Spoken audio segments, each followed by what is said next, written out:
पवार के पार्टी के नेताओं को लगा कि सुनेत्र पवार को मैनेज करना तो हमारे लिए बहुत आसान है, शरद पवार को मैनेज करना बहुत मुश्किल है। और शरद पवार पॉलिटिकल बार्गेनिंग के मास्टर हैं, बड़े बार्गेनर हैं। बहुत लोग तो कहते हैं कि ब्लैकमेल भी करते हैं। और सबसे महत्वपूर्ण बात यह है कि सुनेत्रा पवार के साथ अभी खड़ा कौन है? सुनेत्र पवार के साथ उनकी पार्टी चट्टान की तरह खड़ी है। और सुनेत्र पवार अगर चाहे भी कि हम ठीक है, हम दोनों की पार्टी की विलय हो जाए और जो हमारे ससुर कह रहे हैं, शरद पवार जी कह रहे हैं, उसी को मान लेते हैं और हम लोग विलय कर लेते हैं, अगर चाहे भी, तो भी अजित पवार की पार्टी में 4-5 बड़े ऐसे नेता हैं जो अब शरद पवार की छत्र छाया में नहीं जाना चाहते हैं। क्यों? क्योंकि अब शरद पवार ने अपनी छत्र छाया में कई ऐसे चेहरे खड़े कर दिए। जयंत पाटिल में से उसमें से एक है। आपको याद होगा कि जयंत पाटिल के बारे में यही शरद पवार ने कहा था विधानसभा चुनाव के पहले, जब उद्धव ठाकरे घूम घूम करके कह रहे थे कि मुख्यमंत्री पद की घोषणा हो जानी चाहिए, तो उन्होंने कहा कि ठीक है, कोई बात नहीं, आपकी अगर बड़ी इच्छा है कि मुख्यमंत्री पद की घोषणा होनी चाहिए, तो डायरेक्ट तो नहीं कहा कि हमारी पार्टी से एक उम्मीदवार है। यह कहा कि हाँ, हमारे यहां एक जयंत पाटिल जी हैं, महाराष्ट्र के निर्माण के लिए उनकी भूमिका बड़ी महत्वपूर्ण हो सकती है। साफ साफ कह दिया कि जयंत पाटिल हमारे लिए, हमारे पार्टी में मुख्यमंत्री के कैंडिडेट हो सकते हैं। तो वहां उद्धव ठाकरे का अरमान तोड़ दिया शरद पवार ने। तो उनको ये लग रहा था, ये 4-5 जो बड़े नेता हैं, इनको लगा कि भाई उन्होंने अपना एक पावर सेंटर खड़ा कर लिया है, अब उनसे इनका 36 का संबंध है, इनको वो लोग गद्दार की नजर से देखते हैं, सार्वजनिक प्रतिक्रिया देते रहते हैं, बातचीत, इनफॉर्मल जो बातचीत होती है उसमें बोलते रहते हैं। तो प्रफुल्ल पटेल को, छगन भुजबल को, या तटकरे को, या मुंडे को, इन सबको लग रहा होगा कि अगर हम शरद पवार की छाया में गए तो शरद पवार ने जो एक अलग पावर सेंटर खड़ा किया है, उनके साथ हमारी टकराहट होगी, तो फिर बहुत मुश्किल हो जाएगा। तो बेटर है कि सुनेत्रा पवार जी को हम लोग अपना नेता मान लें। सुनेत्रा जी को तो हम लोग मैनेज कर लेंगे, जो कहेंगे वो करेंगी, लेकिन शरद पवार तो जो कहेंगे वो नहीं करेंगे। शरद पवार तो फिर अपनी चलाएंगे। और ये जो शंका थी, ये शंका मजबूत हो गई और ये जो 4-5 बड़े नेता हैं, वो इकट्ठा हो गए चट्टान की तरह सुनेत्रा पवार के पीछे। और जब ये भनक पॉलिटिकल गैलरी में लगी बड़े नेताओं को, बड़े नेताओं में किसको? मोदी को और शाह को और फडणवीस को। तो जाहिर है मोदी शाह ये कभी नहीं चाहेंगे कि शरद पवार को लीज ऑफ लाइफ मिल जाए एक बार। शरद पवार अब उम्रदराज हो चुके हैं, अस्वस्थ रहते हैं, अब वो एक प्रकार से राजनीति में फिनिश है। लेकिन ये एक अवसर आ रहा था जिसमें वो फिर से लीज ऑफ लाइफ उनको मिल सकता था, फिर से वो पॉलिटिकल मास्टर के रूप में महाराष्ट्र में खड़े हो सकते थे।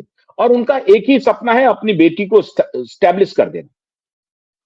ऐसा भी हो सकता था कि अलायंस हो जाता, लेकिन और महायुति के साथ वो बने रहते, बीजेपी के साथ अलायंस करते, एनडीए में आ जाते, ऐसा भी हो सकता था।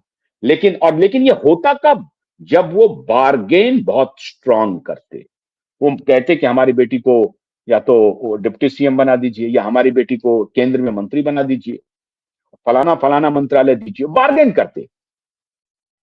करते, पूरी तरह से बार्गेन करते। और अगर ये हटते, हालांकि भारतीय जनता पार्टी की सरकार को महाराष्ट्र में कोई नुकसान नहीं होने वाला था, क्योंकि अभी एकनाथ शिंदे भी हैं। लेकिन एकनाथ शिंदे फिर सर उठाते, फिर एकनाथ शिंदे पर भी वो कुछ अपना चाल चलते, और फिर कोई ना कोई तिकड़म करके पॉलिटिकल इनस्टेबिलिटी की तरफ पूरा महाराष्ट्र बढ़ता। और ये बड़ी तेजी से ये घटना कल शाम के पहले, मतलब 5 बजे के पहले, जब मुख्यमंत्री के पास पत्र पहुंचा सुनेत्रा पवार के डिप्टी सीएम बनने का, या ये इच्छा जब पहुंची, उसके पहले आप समझिए कि 24-48 घंटे में राजनीतिक घटनाक्रम किस तेजी से बदल रहा था महाराष्ट्र में, किसी को खबर नहीं थी। मीडिया में भी यह खबर इतनी तेजी से नहीं बढ़ रही थी जितनी तेजी से राजनीतिक हलचल तेज थी। मुंबई में, बारामती में और महाराष्ट्र के कई इलाकों में बड़े बड़े 30 मार खां, उनकी नींद हराम हो गई थी। वो चाह रहे थे कि जल्द से जल्द विलय का मामला हो जाए, विलय पर मीटिंग शुरू हो जाए और 12-13 दिन का हमें वक्त मिल जाएगा ये कहने का कि अजित पवार की अभी 13वीं होगी, 12वीं होगी, जो भी रिचुअल है उसके हिसाब से। अब महाराष्ट्र में कितने दिन का होता है मुझे नहीं मालूम, लेकिन 3 दिन का तो राजकीय शोक ही है। शनिवार को ही दिन में राजकीय शोक खत्म हुआ है और शाम को शपथ ग्रहण समारोह हो गया। तो सारे पॉलिटिकल मास्टर्स इसमें लग गए थे कि ये 13 दिन का वक्त है, इसी में सबको मना करके इसको विलय कर लिया जाए और विलय करने के बाद 13 दिन जैसे बीता, उसके बाद असली पॉलिटिक्स शरद पवार की शुरू होती और वो पॉलिटिक्स होती शाह और मोदी को चेक देने की, शाह और मोदी से बार्गेन करने की। साथ में हैं हम, हमें ये चाहिए और नहीं तो फिर हम हट रहे हैं। फिर एक नया नैरेटिव चलता, अभी पूरे देश में माहौल बनता। मैंने बार बार कहा है कि शरद पवार एक अपनी क्षमता से अधिक उनको रेट किया जा रहा है। वो 3 जिलों के ही वो एक प्रकार से नेता हैं, कोई कोई प्रभुत्व नहीं है, लेकिन चूंकि शरद पवार के पास पैसा है, शरद पवार के पास व्यवसायिक घराने हैं, उनकी मित्रता है, तो शरद पवार एक प्रकार से पूरे देश भर में बड़े नेता के रूप में इमर्ज कर जाते हैं। और फिर एक, हालांकि कभी उन्होंने जात पात की इस तरह से खेल नहीं किया, लेकिन महकमा वो वही चुनते हैं, वहां भी वो खेल कर सकते थे। मोदी शाह की टीम भी एक्टिव हो गई कि साहब अगर ये खेल हुआ और अगर ये 13 दिन का लीज ऑफ लाइफ इन्हें मिल गया, समय मिल गया जो ये चाहते हैं, तो निश्चित रूप से ये फिर नए राजनीतिक संकट खड़ा करने की दिशा में महाराष्ट्र आगे बढ़ेगा और फिर वहां से पूरे देश में राजनीतिक संकट खड़ी हो सकती है। मोदी शाह की टीम भी एक्टिव हो गई और फिर आनन फानन में तय हुआ नहीं, शुभ और अशुभ कुछ नहीं, सनातन और हिंदू रिचुअल कुछ नहीं, जो हो जाए वही शुभ है। और आनन फानन में कहा गया कि साहब जल्दी से जल्दी शपथ लीजिए और अपनी पार्टी को बचाइए वरना ये पार्टी चली जाएगी। तो पार्टी को बचा ली गई। और सुनेत्रा पवार के बारे में जान लीजिए, सुनेत्रा पवार कोई ऐसे ही एकदम से गूंगी गुड़िया नहीं है, वो इंदिरा गांधी वाली कहानी ही नहीं है सुनेत्रा पवार के साथ। सुनेत्रा पवार पॉलिटिकल घराने से हैं, उनके पिताजी सांसद रहे हैं, उनके भाई एमपी एमएलए रहे हैं, बड़ी लंबी राजनीतिक एक अनुभव है उनके पास, उस घर से भी इस घर से भी, मतलब मायके से भी और ससुराल से भी। मायके में भी जो उनके पिताजी थे वो सांसद रहे हैं साहब, तो एक सांसद की बेटी है, वो पढ़ी लिखी हैं, बीकॉम हैं और अभी राज्यसभा की सांसद हैं, तो वो भी उनको अनुभव मिल गया है। चुनाव भी लड़ा है, भले ही वो हार गए अपनी ननद से बारामती में ही, वो भी कसक होगी कहीं ना कहीं।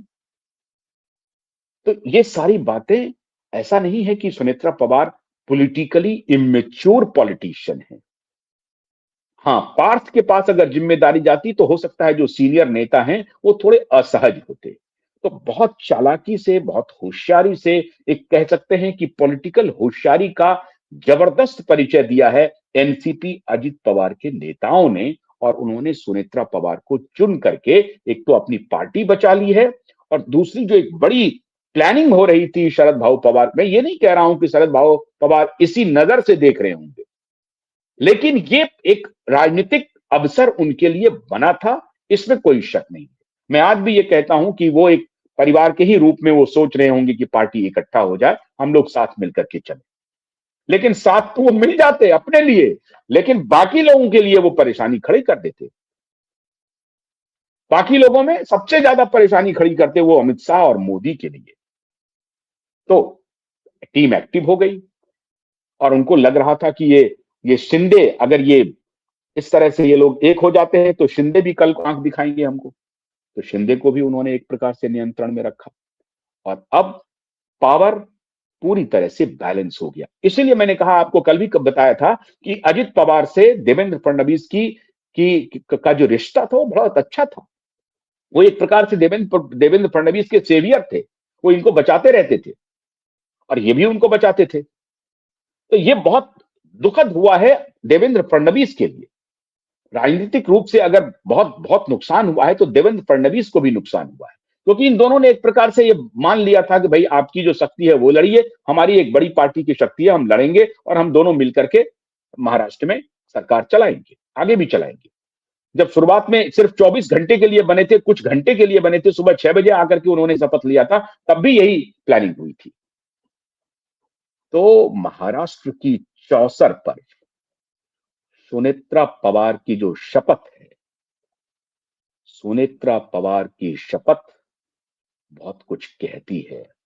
और इस चौसर पर सुनेत्रा के शपथ के बाद बाकी सब औपदस्थ, राजनीतिक रूप से हाशिए पर। अब आगे देखना है कि सुनेत्रा कैसे परफॉर्म करती हैं। परफॉर्म बहुत अच्छा करेंगी क्योंकि भारतीय जनता पार्टी के साथ अच्छे रिश्ते हैं।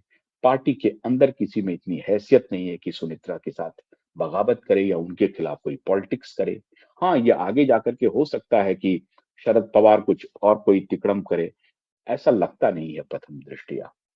तो महाराष्ट्र की चौसर पर तो अभी के सिकंदर बादशाह सुनेत्रा पवार है। बहुत बहुत शुक्रिया। नमस्कार।